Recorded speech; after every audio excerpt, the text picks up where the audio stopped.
The following podcast contains advertisements. If you prefer a podcast without advertisements, you can sign up for our ad-free version at patreon.com/lawfare. That's patreon.com/lawfare. You'll get rid of the ads, and we'll be very grateful. Right now, our lives are on our phones. And with our phones full of live-streamed exercise classes, midday work calls, and nightly family video calls, there's no room for fraud calls. Thankfully, AT&T makes customer security a priority, helping block those pesky calls. It's not complicated. AT&T Active Armor, 24/7 proactive network security and fraud call blocking to help stop threats at no extra charge. Compatible device/service required. Visit AT&T.com/activearmor for details.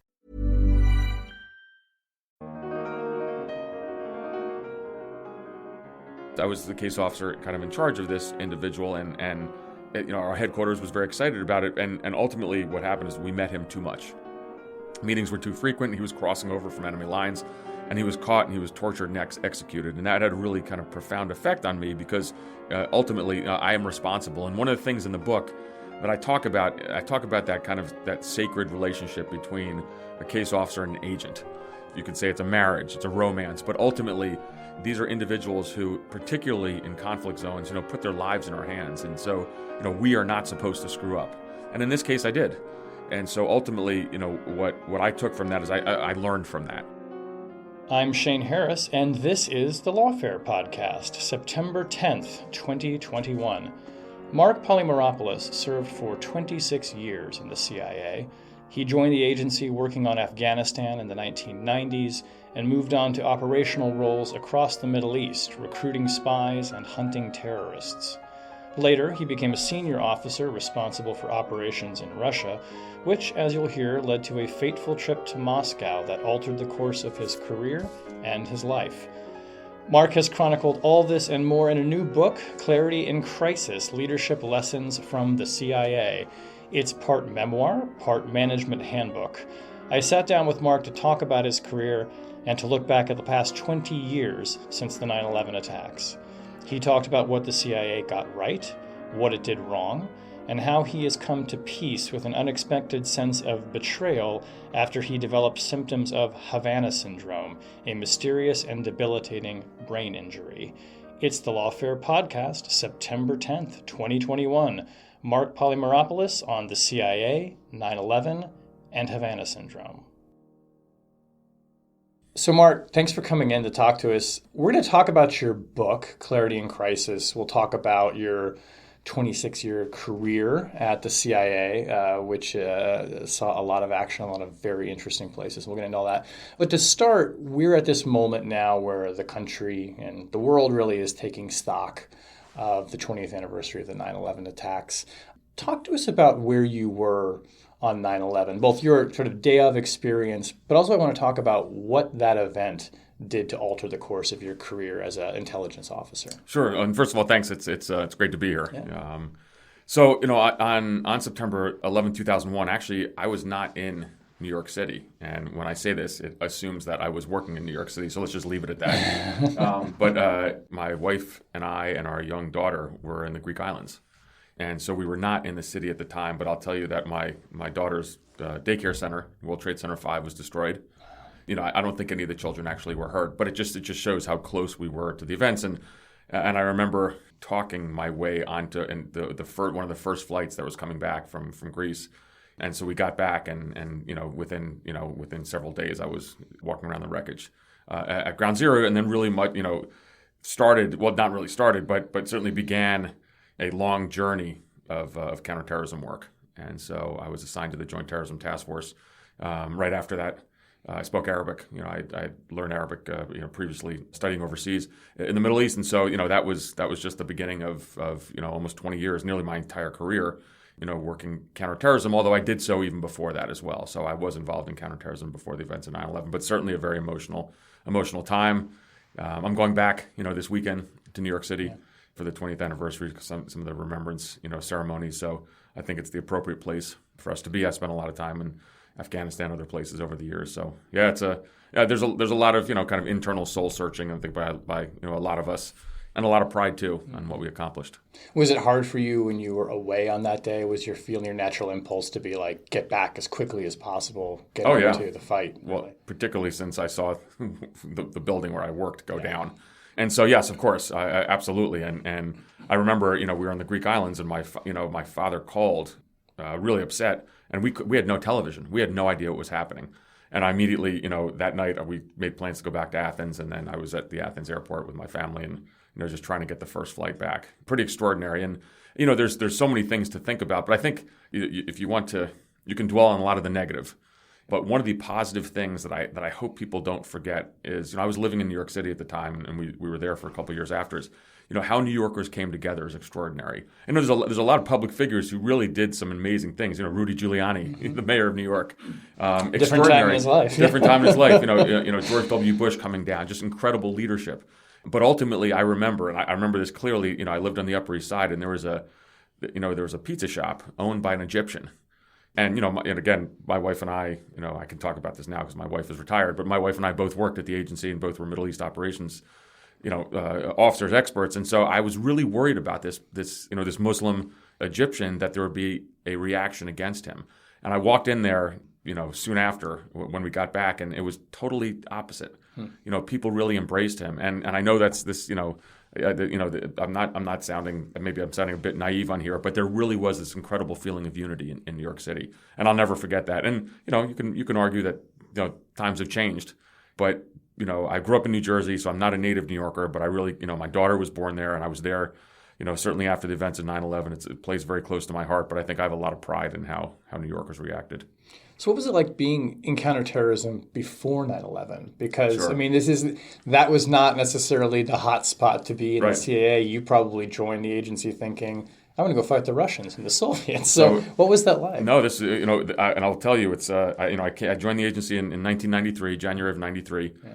I came out of grad school at Cornell University, and I'd written my master's thesis on the rise of the Islamic movements in Algeria. So I'd spent some time there before. My dad had taught there. And so I walk in the door, and of course I get put on the Afghan account. And at this time in 1993, nobody gets put on the Afghan account. The short there straw. isn't an Afghan account. I'm the most junior person. But how prophetic maybe. One of the first issues I was dealing with, obviously with some people more senior, was the rise of the Afghan Arabs.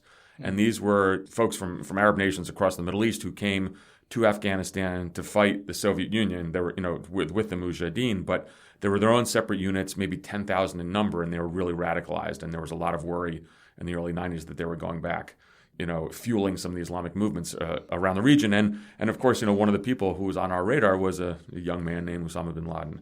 There was also the issue of, trying to recover our Stinger missiles. So, the intelligence community was certainly interested in Afghanistan, but the U.S. government was not at all. And I was there. I remember in 1994, with the creation of the Taliban, certainly a creation fueled by the Pakistani intelligence service. And then between 96 and 01, the Taliban coming into power. And so, on a very obscure desk in my first job at CIA, I watched the recent events with Mullah Baradar, certainly being the head of the peace talks for the Taliban in Doha. Now he's the deputy prime minister. He kind of ate our lunch diplomatically of two successive administrations, but incredible seeing, what I kind of the same group that I first witnessed when I walked in the door. And frankly, counterterrorism was important at CIA, but I think it was really the first World Trade Center bombing where things took on, an even greater importance. And so, ultimately it's an issue that I ended up working my whole career, but then particularly after 9/11, a huge focus of that. Were you one of those people who saw the system sort of famously blinking red before the attacks? And when you saw it, did you think, I knew this would happen, or what was your reaction? So I was not in that unit in the counterterrorism center. I was doing some other things. It was involving the Middle East for sure. I was in the Middle East, and then just happened to come back to New York. But I certainly knew many people who were very alarmed by this. And so, I think that there was certainly a feeling after 9/11 amongst my colleagues that, we had failed, even with all the warnings that were given, and counterterrorism is hard. You're a soccer goalie, but you can't even let up one goal. Mm-hmm. You have to, I'm going to get all the soccer analogies wrong. Pitch a shutout. I don't know. That one seems right, yeah. But ultimately, I watched Ted Lasso, that sounds right. That's right. But it's a zero fail mission. And so, there was a feeling that, on September 12th that, that we had let one through, but there was an incredible resolve after that. And then that's when, I think the U.S. government did some pretty, and particularly the intelligence community did some pretty extraordinary things over the years to help, thwart any kind of future attacks on the homeland. But then, then there's, been counterterrorism operations for the last several decades that, many Americans don't know about, but have certainly kept people safe. And so I have a lot of pride in that, and I will continue to do so, even with, and we were talking before when we walked in, there's a lot of kind of navel gazing right now about, woe is us, what has 9/11 done to America and the rise of the security state. And I understand that, that's fine. But I think for those of us who are really involved in counterterrorism over the years, there's a lot of pride in that we helped keep Americans safe, and I'll continue to believe that. It's okay to take a look and criticize our country, what we've done, some aspects of it, but ultimately, for those of us who've seen Al Qaeda and others, up front, impersonal, like we're looking at each other right now, I'm pretty confident we did the right thing a lot of the time. CIA officers, of course, they were the first boots on the ground, right? Americans famously going in on Operation Jawbreaker, right? You can see the helicopter that they took, that it's out there now at the campus at Langley. Right. Did you know the guys who went in there? Sure. Did you want to go? Everyone wanted to go. I think there was I can only imagine back in the counterterrorism center, I think everyone volunteered immediately. I find it, and certainly I was not on the first teams in. I know, a great many of those who did go. And many of the ones who went in were not young guys either. No, on that first trip. But that's also they were the very experienced officers. Well, they were experienced from our paramilitary side of the house. There were some other case officers who had requisite languages, whether it's Uzbek or Dari or others, which is what you need. But make no mistake, we also had prior relationships with the Northern Alliance, and so that's one of the things that CIA does.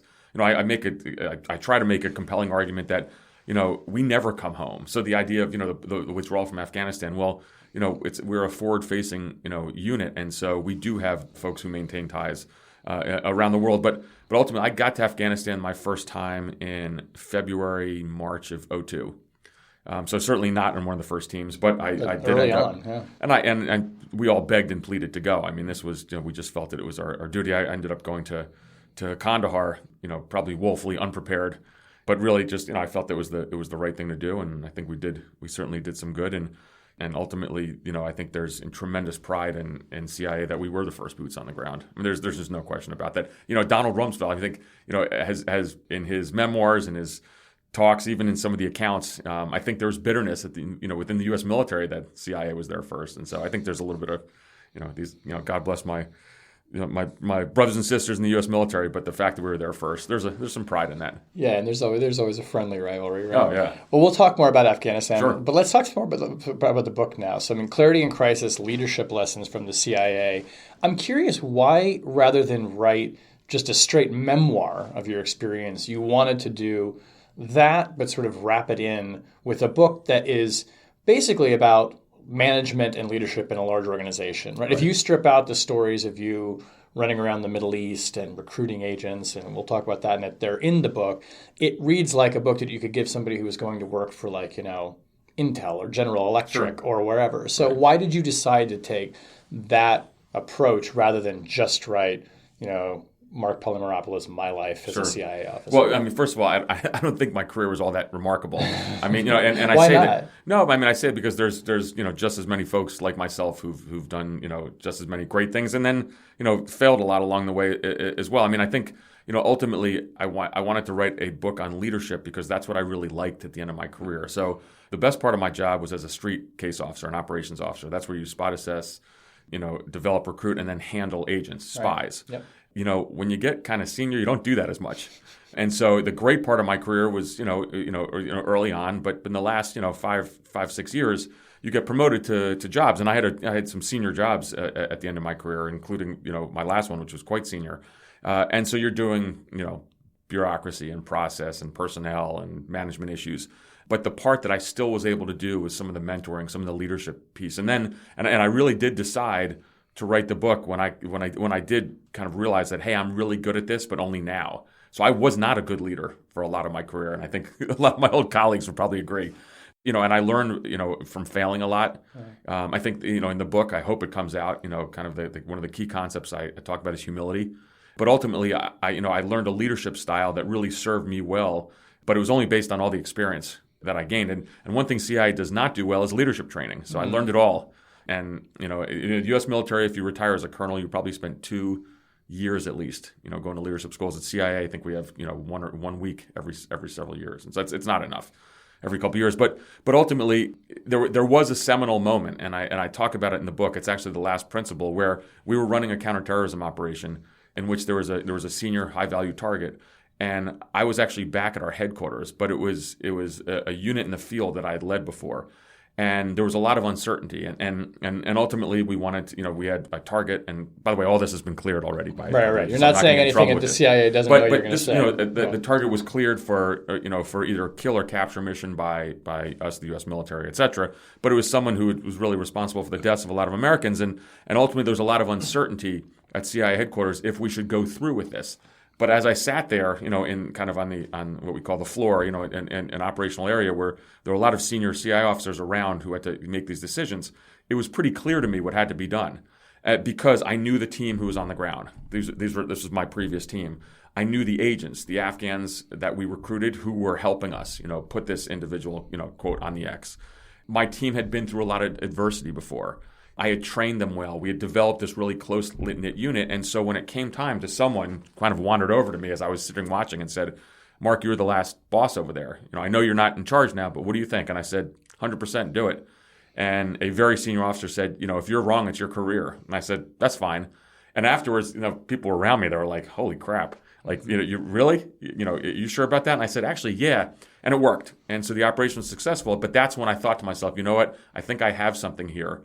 And I can kind of put this down on paper, because again, it's all about being in your happy place in the gray. Yeah. I mean, the whole principle of clarity in crisis is how you lead in situations where there's a lack of situational awareness, where there's ambiguity. And again, we call it that gray area, but that's your happy place, and you're comfortable there. Well, I think you would have to be in the agency, right? I mean, this is something that I think that people misapprehend about the nature of intelligence is, and Hollywood gets this wrong all the time, right, portraying the agency as this kind of omnipotent, all-knowing force. It's almost always ambiguous. Right. I mean, look at the famous call on whether or not to launch the raid in Abbottabad. Right. There was a lot of people. Some people said, I know bin Laden's there. A lot of people said 50%. And that part the movie got right, yeah. But that's right. But ultimately, that is what intelligence is all about. Yeah. It's certainly not predictive in terms of time and place. I mean, this whole controversy over whether the fall of the Afghan government, was there an intelligence failure or not? I think that's wildly missing the point. Our job is a warning function. But ultimately, going back to that one instance, I thought of myself, I think I have something here on leadership principles. And again, I didn't want to write a memoir. I mean, I'm embarrassed enough as much as I'm in the media now for different issues. It is uncomfortable to me. My friends, tease me about it. But ultimately, I wanted to write this book on leadership, and then, of course, throw in some kind of biographic details too, because there are some interesting stories. I mean, one of the fun things about the book is that in each principle, I tell several stories, operational stories that were cleared by the CIA's Publication Review Board, but they're pretty compelling, and they make a point. And one of the things that I think there's some things I'm good at in life, and some things that I'm not good at. I'm a pretty good storyteller. Yeah. So that's why I really enjoyed doing this. You are a good storyteller. I've enjoyed your stories as we've gotten to know each other. I'm curious, when you started your career, were you an officer who looked at retiring officers writing memoirs and thought, oh, that's pretty cool, or thinking no, you're talking out of school and you shouldn't be doing that? And then what made you, if so, when did you decide, I'm going to do this, right, I'm going to talk publicly? So there's two different parts of this. One is speaking out on current affairs, current events, and the other is writing a book. Yeah. I think all of us, there's an ingrained culture at CIA that you're not supposed to do either. And for me, and I can't be hypocritical here because I've done both, but there's a reason I did both. One, on the leadership piece, I think I was okay with it because again, this is not a hero worshiping book about myself. In fact, again, I think the book is all about humility and how a lot of my failings kind of led to lessons learned. And so I'm not thumping my chest. I joke around with all my friends from Navy SEALs. This is not a book about charging up the hill, and certainly when you're SEAL and BUDS training, I always joke with them, did they get their book deal then? But it's not like that, and so that to me was important. This is not a book about bragging at all. It's a book a lot about failing and dealing with adversity. But on the part about current events, and it's a fair question. And so as I retired, in July of 2019, of course, this was in the midst of the Trump administration.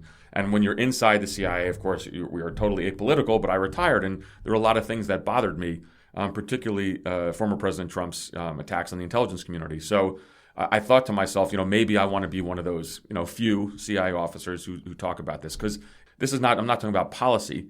I'm talking about, attacks on the profession, the men and women, and I thought it was grossly unfair, the integrity of the place. So I went to a couple, former officers, including, several former directors who I know, and I asked them, I said, what do you think of this? And they really encouraged it. I went and I talked to other former members of CIA who'd gone off in public, but I kind of did my homework on this, and I thought it just was a unique time and place where my voice would be important.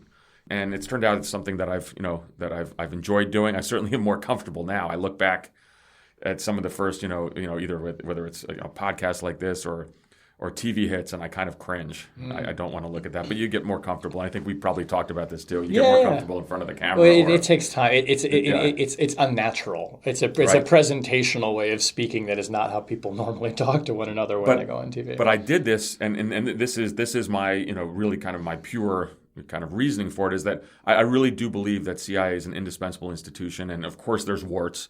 I mean, for God's sakes, I was born in Greece, so my entire Greek family is angry because the CIA and the U.S. government support in the 1970s for the right-wing Greek government, the junta. So they still remember this. It's 2021. Have they forgiven you? Sort of, not really. They haven't forgiven, but certainly there's warts in the past and what CIA has done. But I believe it's an indispensable organization, and I wanted to try to explain that to the American people, and I think I've tried to be successful on that. I'm not a cheerleader for this.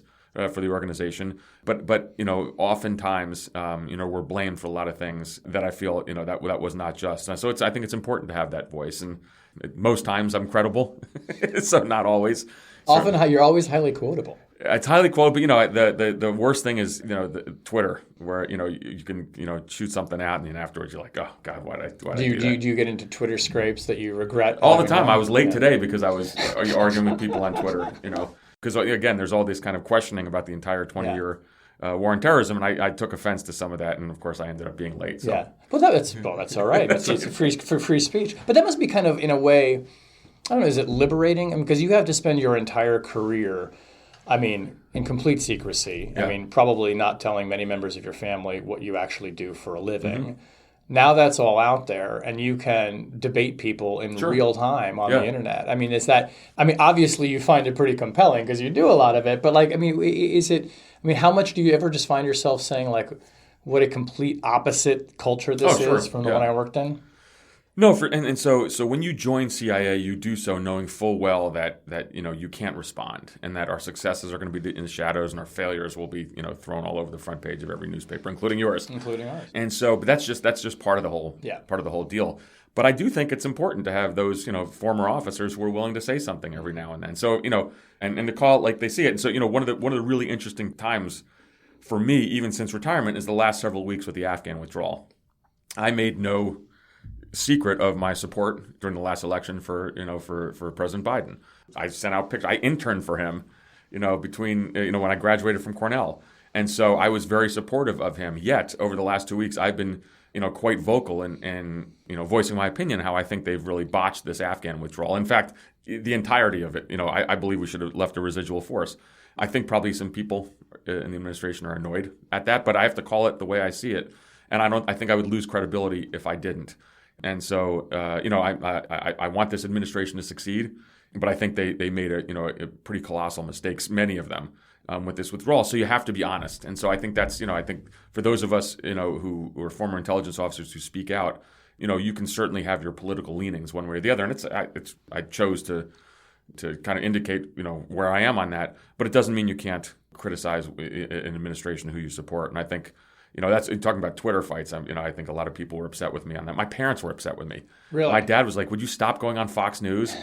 And I said, "No, they invite me on." And so, and I'm not bashing, the president per se, but I'm saying the handling of this was really poor, and they have to fix this. Do you think it's hard though? I think for some people, this is not a reflection on you. It's more the culture that we're in, where politics has become completely tribal. Yep. That if you show up on Fox News, even your own father might presume you're just being like somehow a sock puppet for Republicans, Right. even though you would never do that. But Right. I mean, it must make it difficult when you're trying to have nuanced discussions about intelligence and, in a free society and operational Right. aspects, to kind of have everything reduced that way. Well, the TV hits are hard because it is 45 seconds or a minute, and that's why doing a podcast like this, I love these. Right. Because you really can jump into a lot more of what really matters.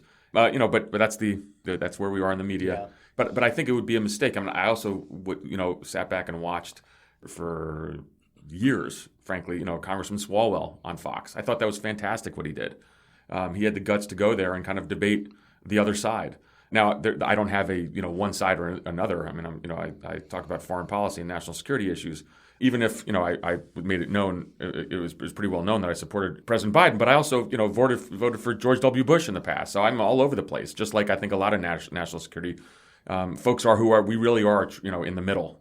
And as it's funny because some friends of mine from the left are again were saying they were disappointed in me that I would criticize the administration. I think they forget where I worked. That's it. So ideologically, I might really not be with you on a lot of things. I mean, I'm not from the left. I worked for the CIA in operations. I spent years and years. It does tilt conservative, doesn't it? It goes to kind of fundamental notions. Do you believe we should go out, aggressively, offensively kill our enemies? I would say yes. I think a lot of people on the left would kind of look askance at that, and that's okay. But to try to kind of pigeonhole me on one side or the other, so I think I have a lot of strong kind of political beliefs. I also worked for the CIA for many years, so it's hard to kind of put me in one category, into the left or to the right. A big chunk of your career, you talk about being a manager, obviously, and Sure. the further you go up the chain, sort of the farther you are from the field. But a big part of your career was spent in some really inhospitable places. Right. You saw a lot of violence, a lot of operational action. And I say this as kind of a preamble for saying, this region that we're talking about with regards to Afghanistan, the dynamics, the sacrifices, the costs. You talked about wanting to leave a residual force in place, and I think a lot of your former colleagues agree with you, right. Sort of making the argument, why couldn't we leave something there that prevented the kind of cascading effects that we're seeing now? But I wonder, given that the president was pretty clear he was going to pull out, and even the previous president had cut a deal, what are some specific things you think we should have done to, if not necessarily... I don't know that anybody could have prevented the Taliban from taking over the country. Your agency had assessed that was likely to happen in fairly short order. CIA doesn't make predictions per se, as you said. But what could have been done to mitigate some of the chaos that we're seeing? Or do you think that this chaos is unavoidable and maybe we're even overstating it? So I think that our actions certainly kind of proved to be an accelerant. I think it was avoidable. And again, this is what a perfect opportunity here because we can have a real nuanced conversation. There is no binary choice like the Biden administration claims between staying and leaving.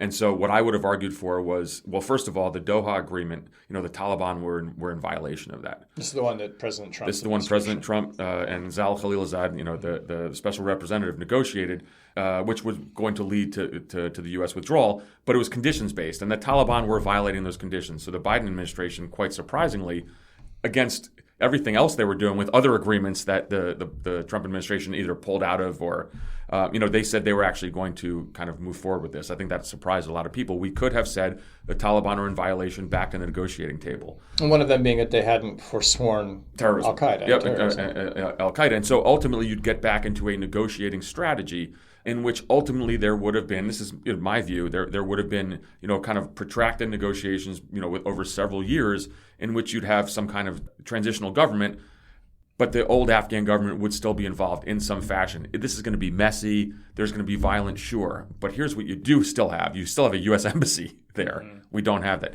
You still have an Afghan intelligence service. We don't have that anymore. And you still have a small residual footprint of U.S. forces to certainly, monitor counterterrorism threats. And so I think it would have been messy, but there was probably a point where, we certainly could have, stuck around for several more years and tried to figure something out. And frankly, of course, let the Afghan government itself negotiate with the Taliban. That's the other part of the Doha Agreement that was really flawed.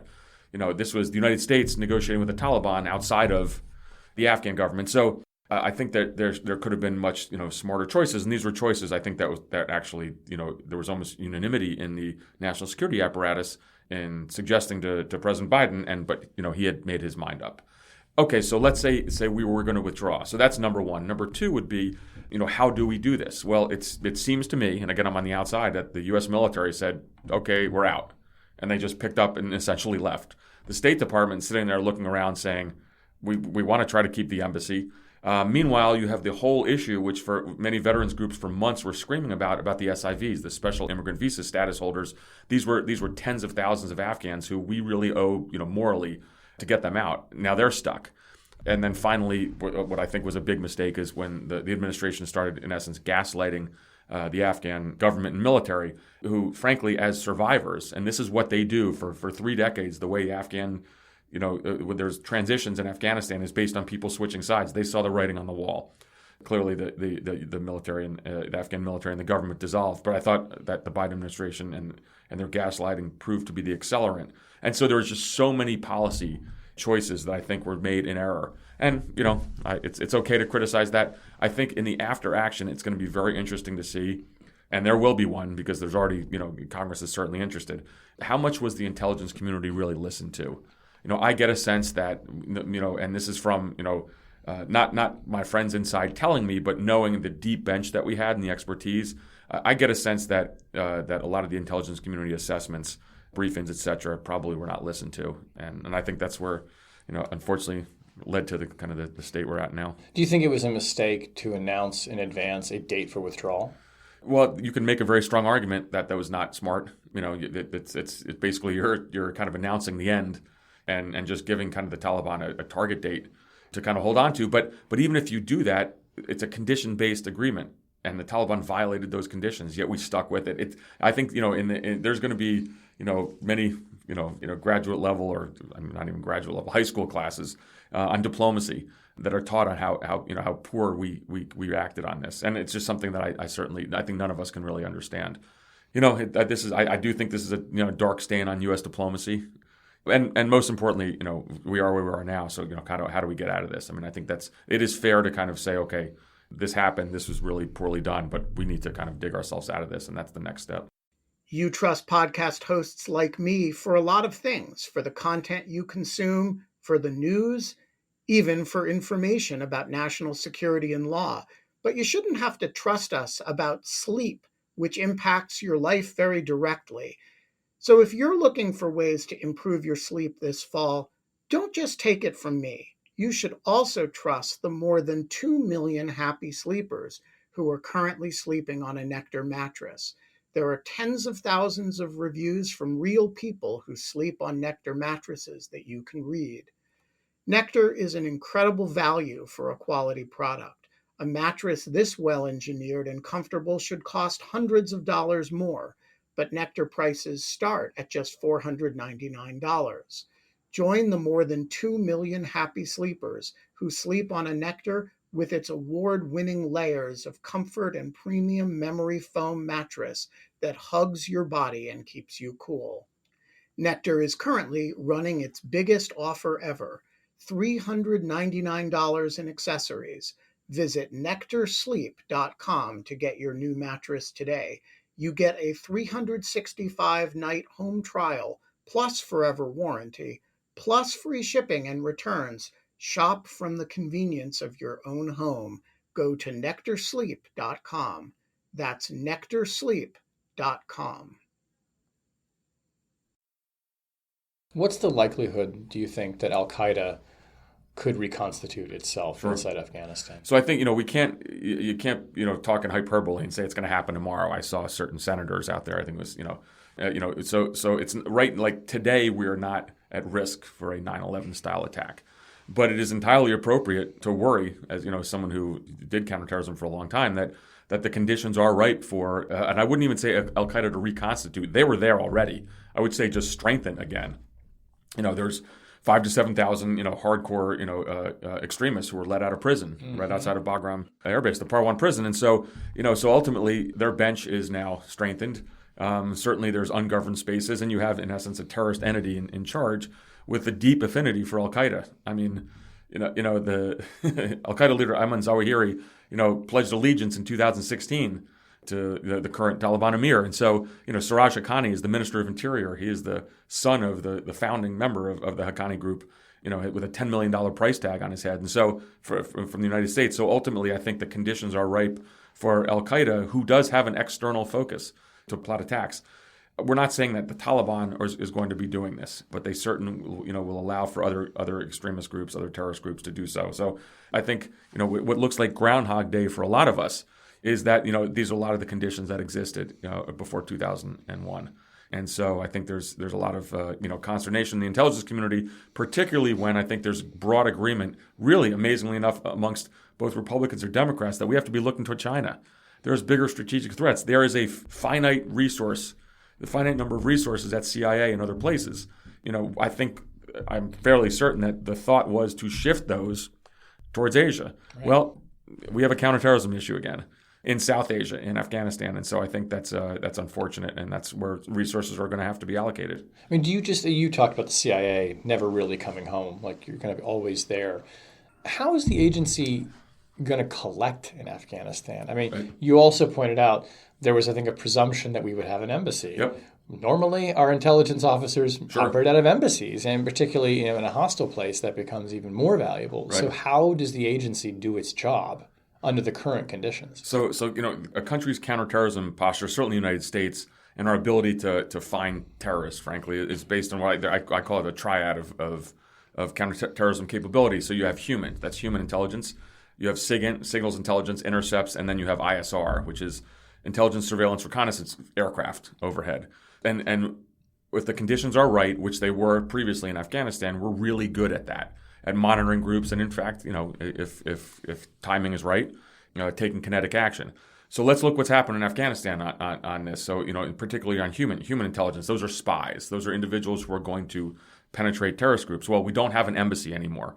And without, you're going to laugh when I say this, without getting into more detail, because I'll get in trouble, although you'll roll your eyes, is, obviously embassies conceivably could be intelligence collection platforms. That doesn't exist anymore. That's not good. Yeah. Number two, and which is really critical, we don't have a partner on the ground. So the Afghan Intelligence Service, which is something that the U.S. government built, which is critical, particularly in recruiting and running Afghan agents, because of just their kind of cultural understanding, obviously linguistic abilities, that doesn't exist anymore whatsoever. So all of a sudden, on the human piece, human spies, we don't have them anymore. That's extraordinary. And so, you can't sit here and make an argument that we're in a better collection posture. And frankly, the administration hasn't. CIA Director Burns has been very clear on this. And I think so is the Chairman of Joint Chiefs Staff, Milley, as well as Secretary of Defense Austin, is that, okay, we're going to be hurting on this.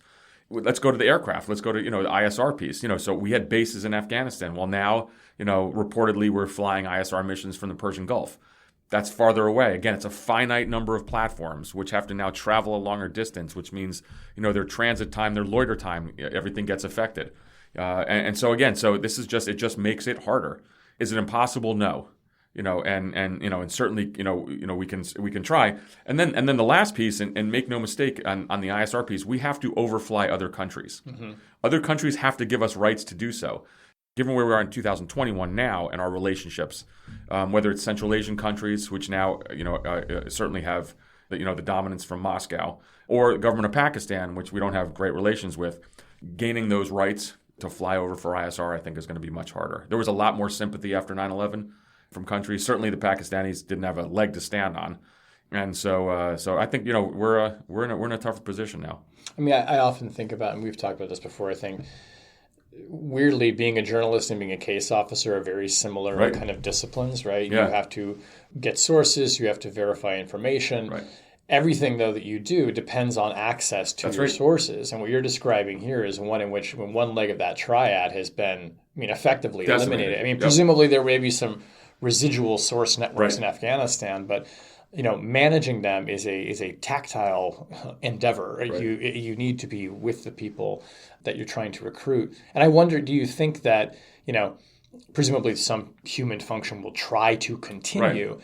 Does it make it more difficult for the agency now to recruit those sources in Afghanistan and elsewhere, given how people have watched this pullout and understanding that they're that there are still Afghans who worked for us who have not made it out. And the story has become that we have left people behind. So how does that affect the CIA's ability to get people to trust the agency and, tell them secrets and in some cases risk their lives and betray their own country? So, as a case officer, you're always looking for motivations. And this just goes kind of to the bare bones and why someone would talk to you, why someone would provide secret information for, to you. And sometimes it's going to be financial.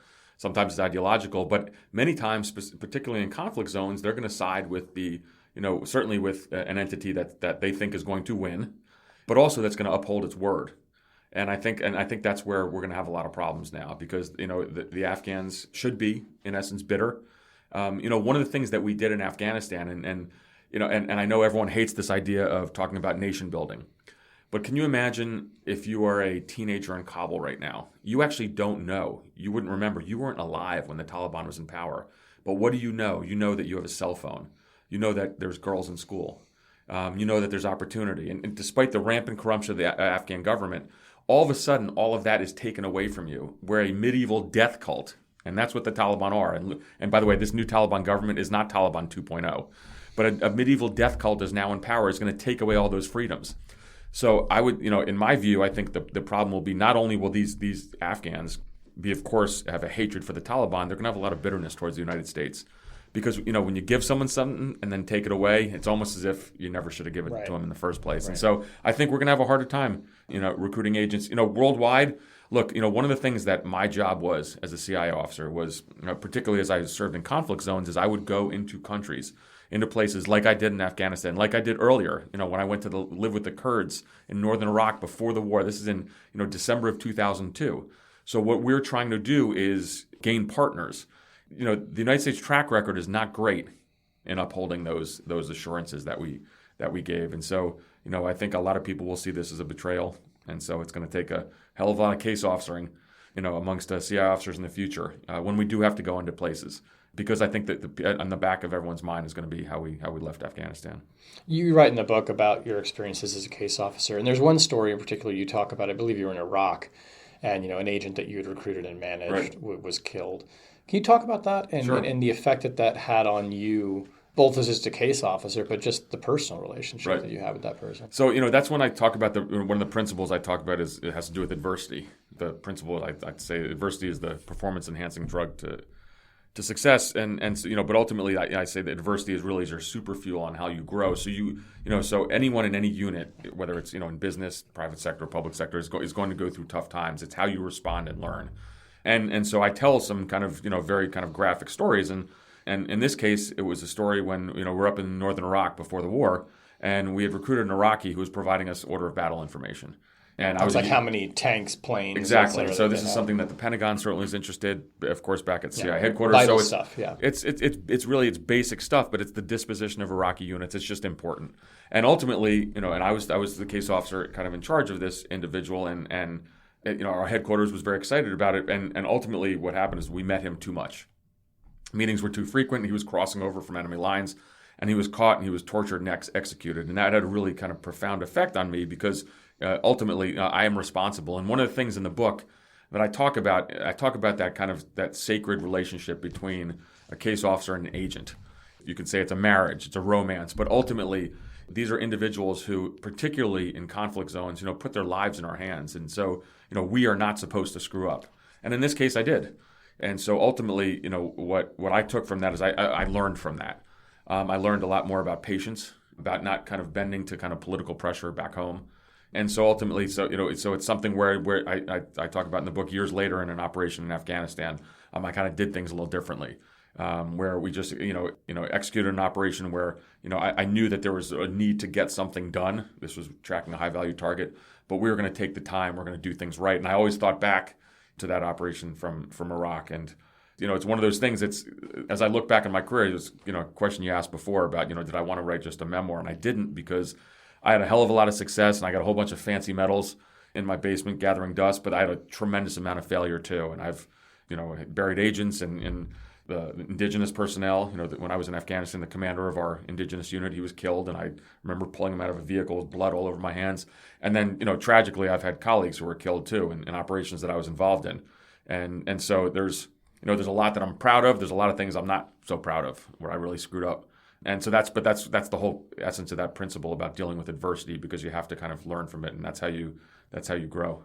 You wrote a lot, too, about your family in the book. I Yeah. mean, your 2 kids, your wife, your parents, but particularly your wife and your children. And as you said, your wife is now a recently retired officer from the agency. There's actually a very kind of, pretty moving and even a little bit like chilling moment in the book where I think it's your son who is talking to your wife and says, "Do we torture people?" Right, yeah.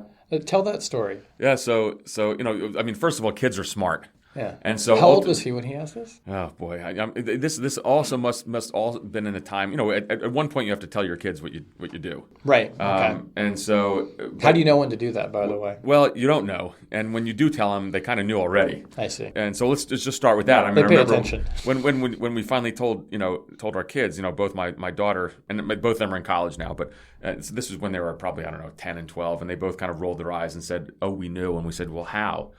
And they said, "Well, Dad, like we flew back on C-17 airplanes, or there's like Arab princes at our house, or Predator pilots, or Navy SEALs. There's all this weird mix What did of they folks." think you did for a living? State Department. Okay. And they didn't know what that meant, probably. But they thought you stamped visas. Right. But ultimately, what was most amusing is one day, Mike Morrell, who was the acting director, came over to watch a hockey game, and so he rolled in to our house, and with all the kind of armored Suburbans and all these guys, big dudes with, who were outside, and so when the kids later on said, we know that's not normal, and so we thought we were really clever, but they knew, but ultimately, the kids are smart and they read the news, and so the CIA has been involved in the war on terrorism and some controversial issues. So literally, and this is the beauty of a child, when they say, hey, Dad, do you torture people, or do we drone people? And because that's what they hear on TV, and you just try to find ways to.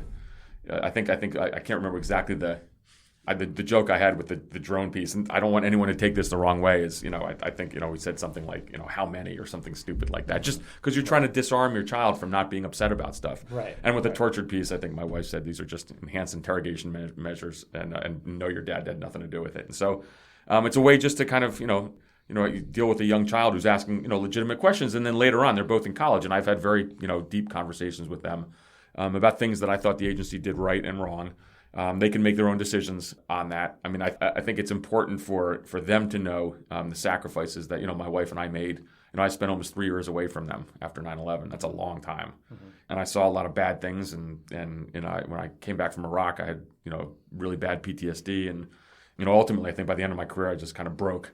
Kids are smart, and so you got to be honest with them. Have their views changed? I mean, does your son or your daughter look back on this and do they object to what you did? Oh, sure. I mean, so my kids are great, and they're so wildly different. My daughter will come back and she basically thinks the whole war on terrorism was a giant mistake, and she is an incredible, amazing kind of social activist.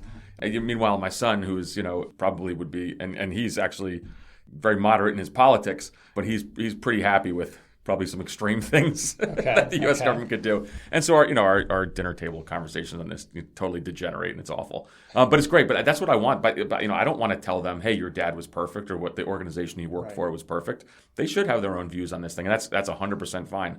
And do you think that? I mean, do you ever find yourself arguing with them and saying, no, we didn't torture people, and arguing about the definition of the word torture? Sure. Yep. Absolutely. And I mean, you have to really kind of, that's a very deep conversation, because then you start talking about, what was, what kind of memos from the Justice Department were kind of provided that allowed for certain things to be done. And then were other officers then, or other people, did they exceed that? And what's the U.S. military's role? And so, but you know what? They're smart enough now. They're in college. And they're smart enough to kind of understand. But, I want them to kind of come up with their own views. I mean, when your kids sit down and they start, learning about ideologies, what's the old saying that if you're not liberal when you're young, you have no heart, and if you're not a conservative when you're older, you have no brain. So, and I don't really abide by that, but ultimately, my daughter wants to save the world, and the other day she's like, what's wrong with communism, Dad? It sounds like a pretty good ideology, and I said, okay, let's have a discussion on this, because she's learning about this. That's great, and that's what you're supposed to do. I mean, there was, General Milley the other day, when he was talking about the teaching of critical race theory and all the controversy around that, I think he said something that's really important, is that, hey, you know what, we should be taught everything in school. Mm-hmm. You shouldn't not teach someone about an ideology just because it's objectionable. I mean, this is really important to someone's development. So, how do you think history is going to regard the CIA's counterterrorism mission, and particularly the enhanced interrogation techniques? I think it's it's going to be mixed, and it should be mixed. But ultimately, and again, the way I see it is there's far more to our counterterrorism posture than that. So, not diving into I probably could talk about the Senate report because there are things that are unclassified, but ultimately that was one of many different things that were done. What CIA did do, in concert with the U.S. military is really, degrade Al-Qaeda to an extraordinary extent. And that means finding them and killing them. I mean, the U.S. military, was very effective in that, and the intelligence community helped. That in and of itself is something that, helps keep Americans safe. Along the way, things like, black sites and renditions and others, this is going to be talked about and discussed. And I think that, the way I look at this is I don't sit there and excuse these measures. But I also was there at the table when these were discussed and seeing the American political system respond to it. And all I will say is there's not a single member of the Democratic Party who screamed a lot about interrogation measures and others such, or the rendition program or even drone strikes. But at that time, with the incredible fear that enveloped America, everyone was very supportive of the things that were being proposed. And I think that's really important to understand because America was scared. Now, is there things to learn from that? Sure. The one point that I make on this, and I think is really important, is because of what has happened and the controversy around it, and despite former President Trump saying that he wants to torture people, there is no one at CIA who's ever going to do this again. Yeah. So I think we have learned. But make no mistake that the palpable fear in the United States and within the halls of Congress on both sides of the aisle, including those who were really critical, when some of the abuses later came out, they were pretty silent then, and I would say they were more than just silent. They were in, they certainly were in favor of doing everything we could from stopping that next attack. And I think that ultimately, there are lessons to be learned from that. And you also can look, at other countries as well. Israel has struggled with these same issues. There's these same debates in Israel, for example. It's the great question of what do you do with a prisoner if you know there's a bomb out there? It's a hell of a good question. Right. And it's easy for people to say, don't lay a hand on them. And it's easy for people to say, whatever information you would glean from them, may be incorrect. And that might be all true, but there's a lot of pressure to get that information from someone when we thought there was another attack coming. And so I think people should put that in historical context. It's unfair not to. And again, we learn from history. In our time we have left here, I want to get to the last sort of phase of your career, because you go from working counterterrorism and the war on terror, so-called, taking a very senior position looking at Russia, right? Which is, I don't think you spoke Russian at the time, no, not necessarily right. Something that you'd been trained for, but there were a lot of, I think I have this right, a lot of people who'd done the counterterrorism mission who started pivoting over to Russia when we realized, a bunch of us, right? Yeah, because you guys were really good at running intelligence networks and doing the things that we need to do. You take a very fateful trip to Moscow, right. Which has been told before, but tell that story and what happened, because it's going to get us to this kind of phase that you're in now of your career, where you're suffered a real personal trauma, but you're trying to turn it into an advocacy, I think, right. really. So talk to us about that trip to Russia. So I think just to start off with, there was a whole bunch of us from kind of our Near East operations side of the house, as well as the Counterterrorism Center, who were moved over after the 2016 elections, and in fact the Russian interference in the elections, because there was an idea that we wanted to push back. They ate our lunch. Against Moscow. Now, this was not, although I think that looking back now, maybe we should have, get in trouble saying this. This was not, covert action, kinetic action, hitting the Russians, violently like we did Al Qaeda. But it was just the idea, that understanding that Russia had interfered in our democracy, and we have to push back on them. So they wanted that ethos, that kind of sense of aggressiveness. So they put a whole bunch of us. Bit of a warrior mentality. Yeah, for sure. And that's not to, we kind of moved into Russian operations and joined an incredible bunch of colleagues with a deep understanding, right. Languages and cultural understanding, a lot of experience there. So it actually wored. Did they look at you guys well. like as the toughs who were coming? Oh, first of all, CI is a small place, so right. So these folks, and the way I handled this, and I think I handled it right, is I'm not going to go in there and tell them what to do. Yeah. But we're going to push them to maybe do some things that they wouldn't have thought of. Because you did understand operations. And it's also more of it's a lot working with liaison. It's a lot. So I think and I've written about this, and it's okay to talk about it. the best way to counteract the Russians is to publicize what they're doing. Covert influence, people think of covert influence as the CIA making something up. And, there's plenty of books about that. This is not that at all. This is, we catch the Russians doing something. Bellingcat catches the Russians doing something. You publicize it because, there's nothing better than exposing Russian malfeasance than telling the truth. But so it was that kind of mentality. We're going to do that kind of aggressively worldwide.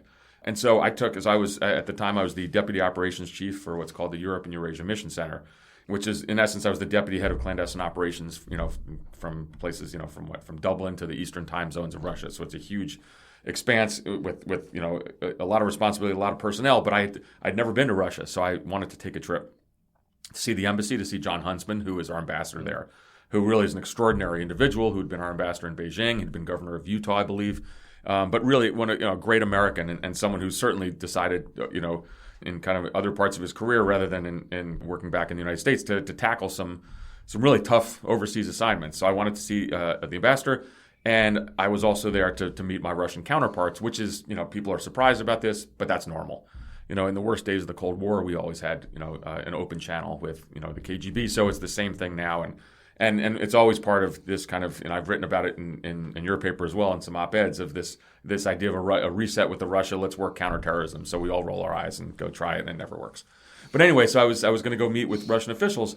And so in December of 2017, I made a trip to Moscow, and midway through the trip, something pretty awful, happened where, I woke up in the middle of the night with an incredible case of vertigo. The room was spinning. I had tinnitus, which is ringing in my ears, awful, splitting headaches. And something really terrible happened that day, which ultimately, and that was December of 2017, led to my retirement in July of 2019. I never was the same after that. And, I had a pretty miserable, and still have, a healthcare journey, but really ended up fighting with the agency about getting proper medical care, which spilled out into public and has, certainly caused a lot of consternation on my end. But ultimately, I did get the medical care, and I'm feeling a bit better now. Yeah, and this is the so-called anomalous health incidents, which are more commonly known as Havana syndrome. Right. I think that I would argue, deserve a lot of credit. I mean, for elevating the issue to the point where it became such a policy irritant for the administration that they couldn't look away from it.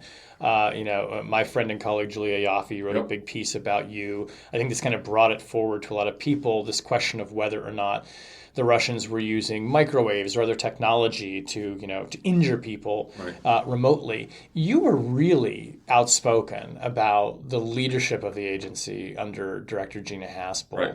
And I know that the current director, Bill Burns, has come in and really embraced the need to do something about this and to investigate it. And it's been reported that he privately has his beliefs that the Russians are very likely behind this, and it is some kind of directed energy weapon. How was it for you at the end of your career when this organization where you'd spent a quarter century of your life, really the only place you've ever worked professionally, did you feel like they were turning their back on you? Oh, yeah. I mean, so, wow, where to even begin on this? So let me just answer that. Yes, it was an incredible sense of betrayal.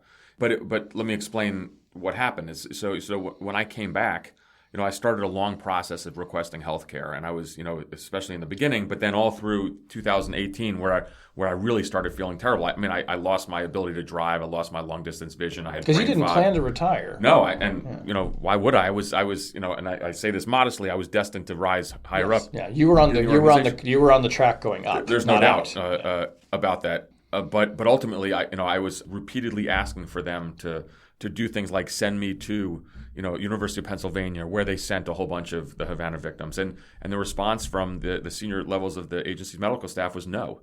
And so by the time I retired, I was very frustrated that I was not getting the treatment I needed, and I was not in great shape.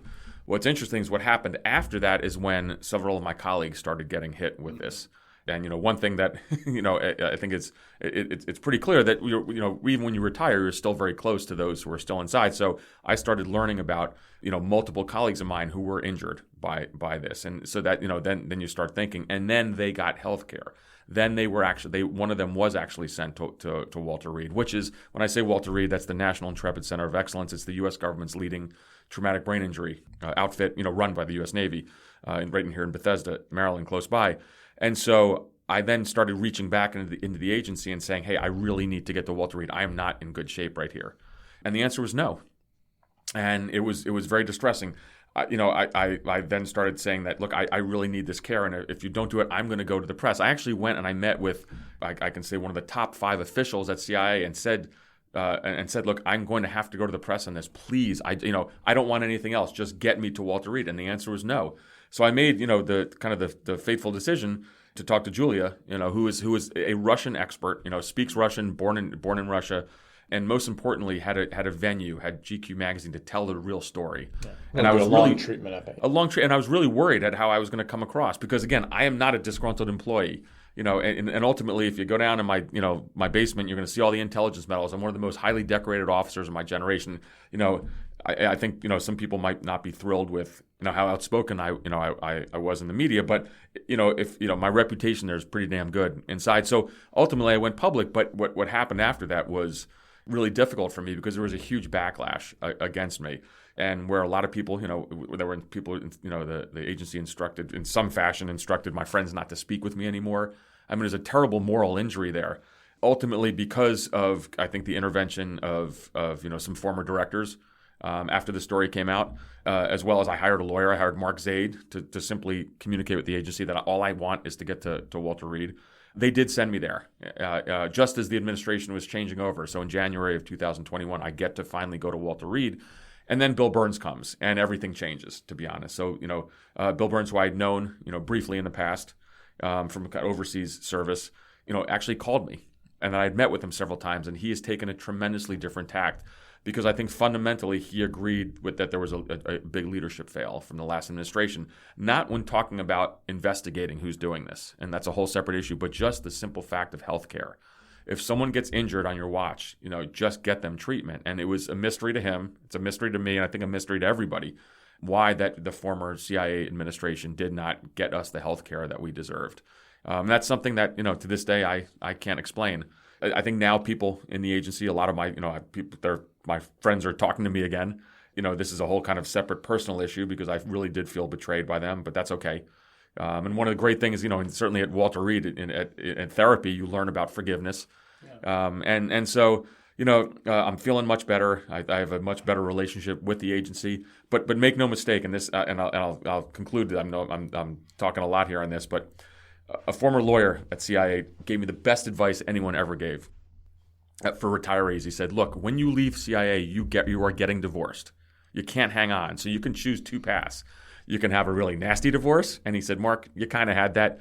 Or you can try to have an amicable divorce." And he goes, "That's where you kind of want to be." And I think that's a really smart decision because I'm no longer a member of the organization. I still deeply believe in it. And I write about it. And if you read the book, it's almost, like a love affair. One of your colleagues in the media said to me, goes, she couldn't believe how poorly I was treated, but you still seem to love the place. Well, you can talk to my therapist about that. I don't know. They certainly like talking about that. But ultimately, it's an organization that I think is indispensable. I had a little rough stretch in the end with them, but most importantly now, as you hinted at before, I've become an advocate for healthcare, and I think that's the space I really like now because, as you know, and as the reports weekly are coming in, this is happening all over the world.